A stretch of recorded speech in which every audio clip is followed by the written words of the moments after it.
So in this video, we're going to talk about consequentialism. Consequentialism is just the family of moral theories that say that an action or a policy is morally required just because it produces the best overall results. So in any given situation, you consider your options, you figure out which option will lead to the best result, and that's the option that you should take action towards.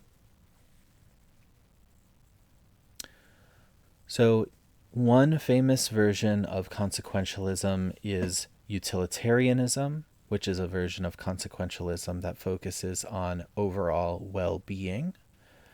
And two versions of utilitarianism that are famous are act utilitarianism and rule utilitarianism. So, act utilitarianism is the moral theory that says that an action is morally required just because it does more to improve overall well being than any other action you could have done in the circumstances. So, in most cases, it will do best not to kill anyone. So, you don't kill anyone. Though there's one case where you realize that killing a murderer will help society. So in that case, you kill the murderer. Those would be act utilitarian types of actions. In contrast, rule utilitarianism is the view that an action is morally right just because it is required by an optimific social rule. So let's say you have a society of utilitarians. They decide that the best action is to not kill anyone. So everybody follows that rule and they don't kill anyone. So in this case, they are acting according to a rule that has been specified. Whereas in the previous case, in act utilitarianism, they're acting sort of on a case-by-case basis. They're not acting according to rules. They are making considerations and calculations of what will improve the overall well-being in any given circumstances that they find themselves in. So, what are act utilitarianism's answers to the trolley problem? So, when thinking about whether to pull the lever to save the 5 and kill the 1, they would say, pull the lever or not, depending upon which action has the outcome that harms the least and helps the most people. So pretty clearly, this would be to pull the lever, because if you save 5 people, that's more than saving 1 person. 5 people is more than 1, and that well-being adds up to 5 times as much well-being. This would be a different case maybe if we realized that all 5 people were brain dead. If they were all brain dead and the 1 person had well-being, then we wouldn't pull the lever. We would let the 5 die because those 5 people didn't have any well-being amongst the 5 of them.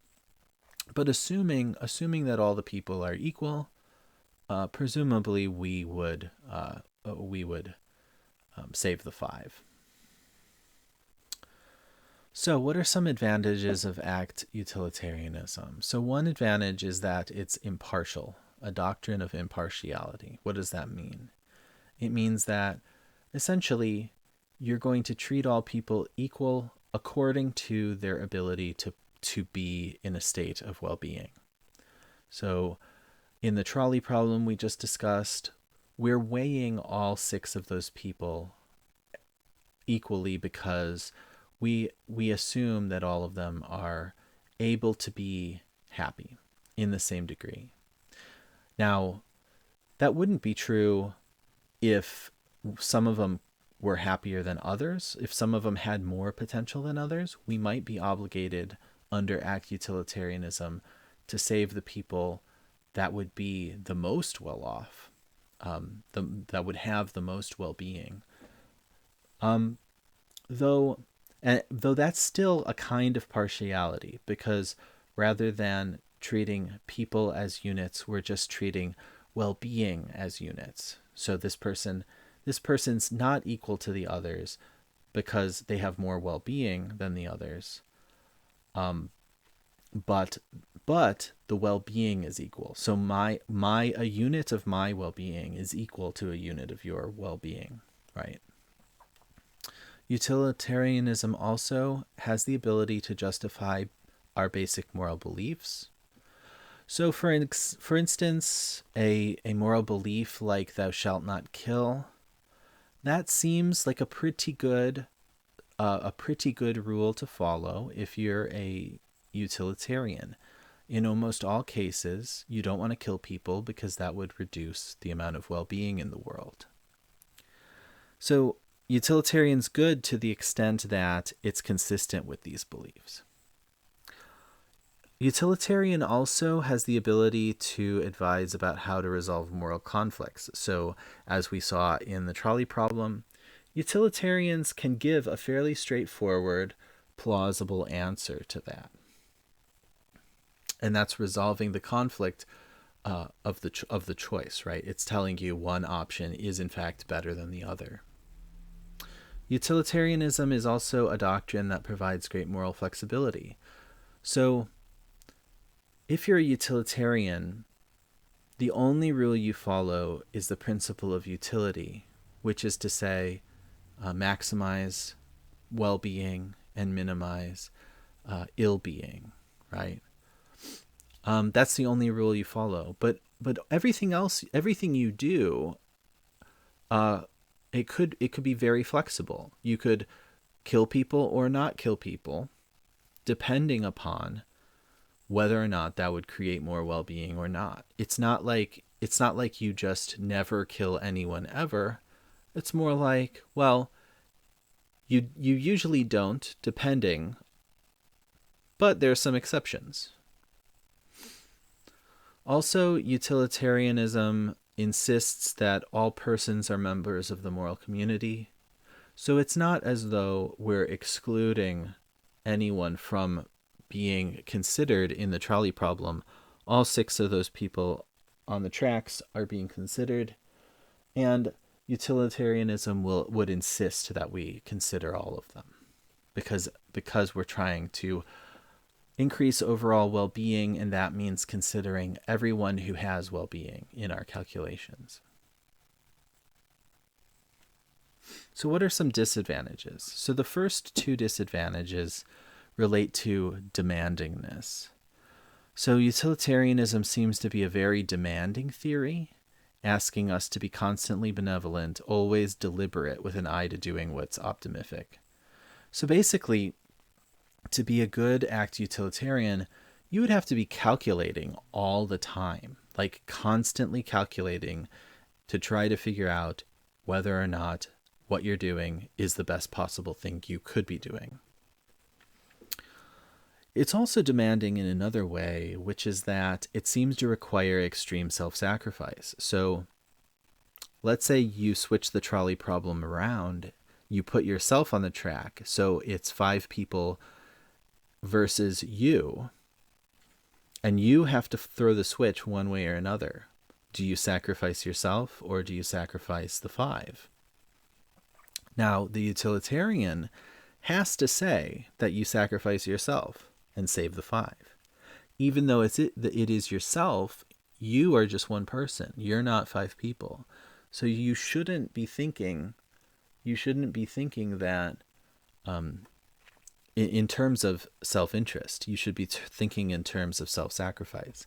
And that's pretty demanding. It's pretty demanding to say that people are required to self-sacrifice in that way, especially because it could apply to all sorts of different circumstances. You could be required to give all your money away to the poor because the poor maybe are starving and you have a full belly. Well, the poor can use that money better than you can because, I mean, you're already satisfied. So in that case, you might be required to give it away. And most of us don't like the idea that Even if we do give to charity, we don't like the idea that we're required to give all our money to charity, or rather, all of our extra money to charity. Another disadvantage of utilitarianism is that morality sometimes seems to require partiality. So like we said with the trolley case, we're considering all those people equal, but when we substitute ourselves, it seems like in some circumstances we're allowed to be partial to ourselves. Or we could switch it up and say, it's not ourselves on the track, it's our child. We kill 5 people or we kill our child, one or the other. It seems like most of us probably would forgive a mother or father from a mother or father who decided to save their child, even though we think it's tragic that the 5 would die. We would at least understand that, oh, they did it to save their child, and that's understandable. Utilitarianism, though, would say it's not justifiable to save your child. You have to sacrifice your child. You can't be partial in that way. Which they might say, yeah, it's understandable that you want to save your child. That's very understandable as a parent, but it's not justifiable. Another disadvantage is that sometimes utilitarianism requires us to commit serious injustices. So we could imagine a case where, let's say, someone was murdered and the town is in an uproar. There's an angry mob outside and they're destroying everything. And you're the town sheriff and you happen to have a prisoner in the cell at your police station. And you could frame that person and say they're the murderer. You know they weren't the murderer because they were in your cell the whole time, so they couldn't be the murderer.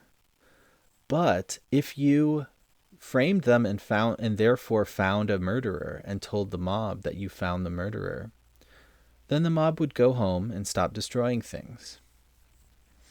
Now, if the mob started killing people, then you would actually be saving lives by doing that. But you would be committing a serious injustice because you'd be framing an innocent person.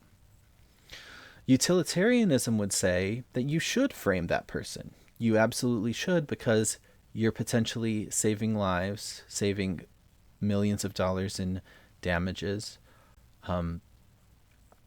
Utilitarianism would advocate a serious injustice.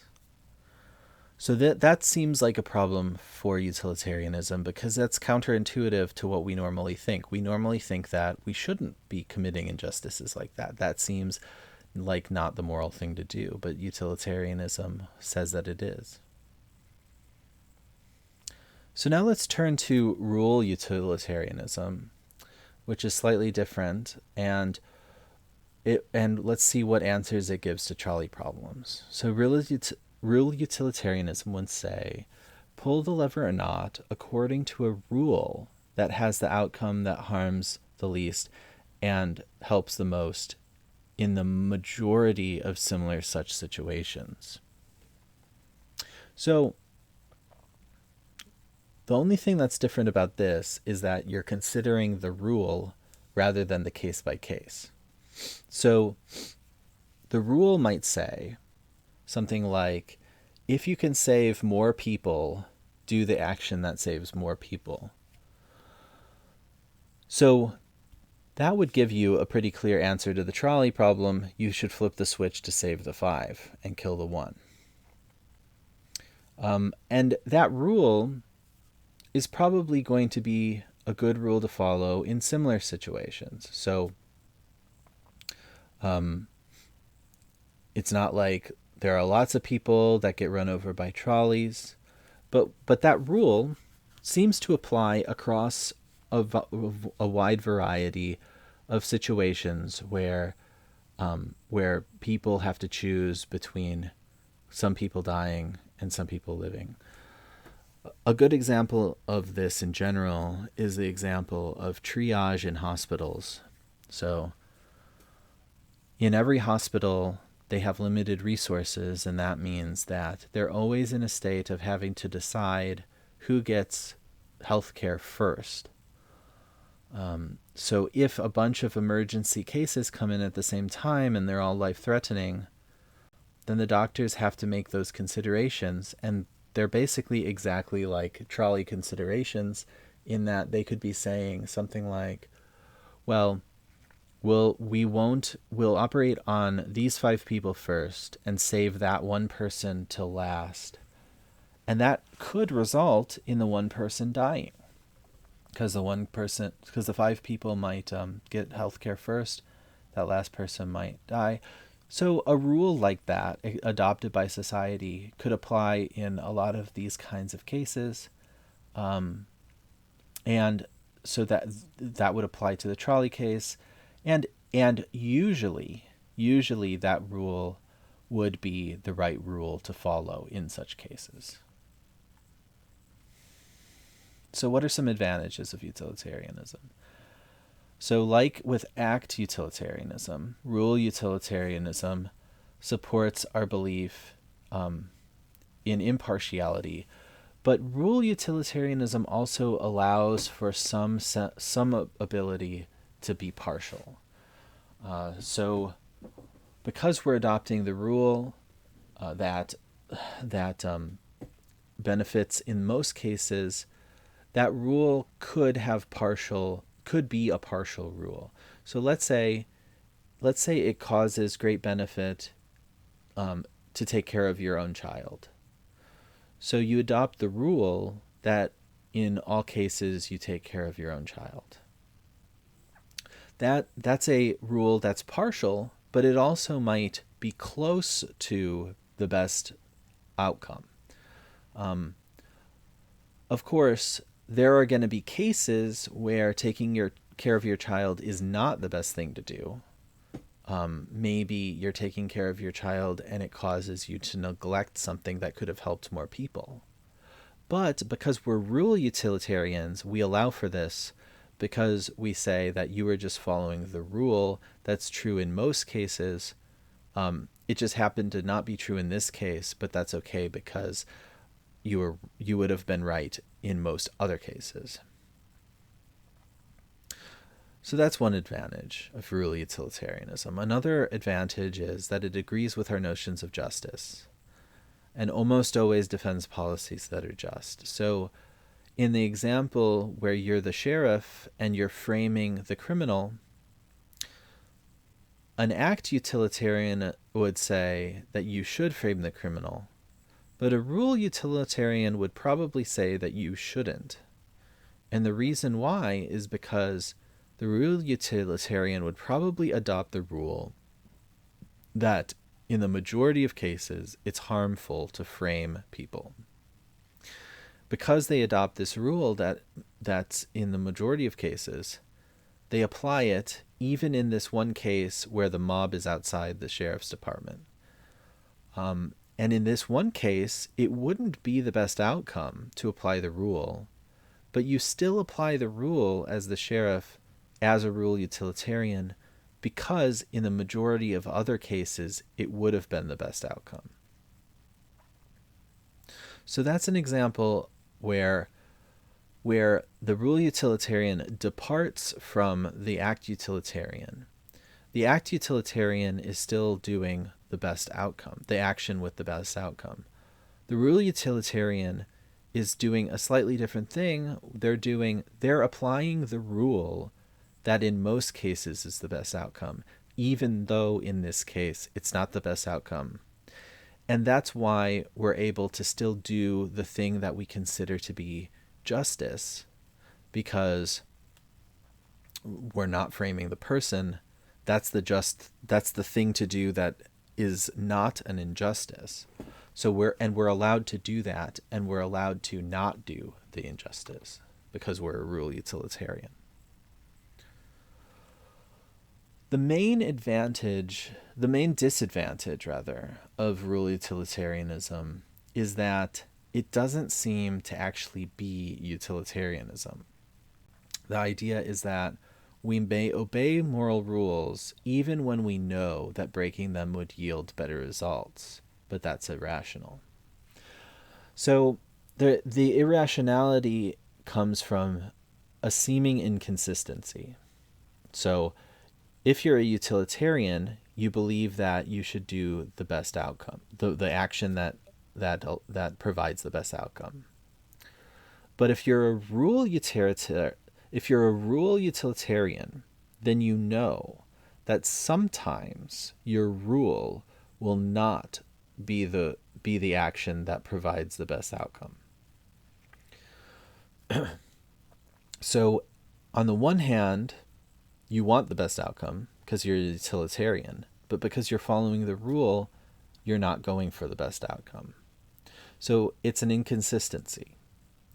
Now, utilitarians could try to offer solutions for this, but it's going to be something that needs further explanation if they're going to try to justify.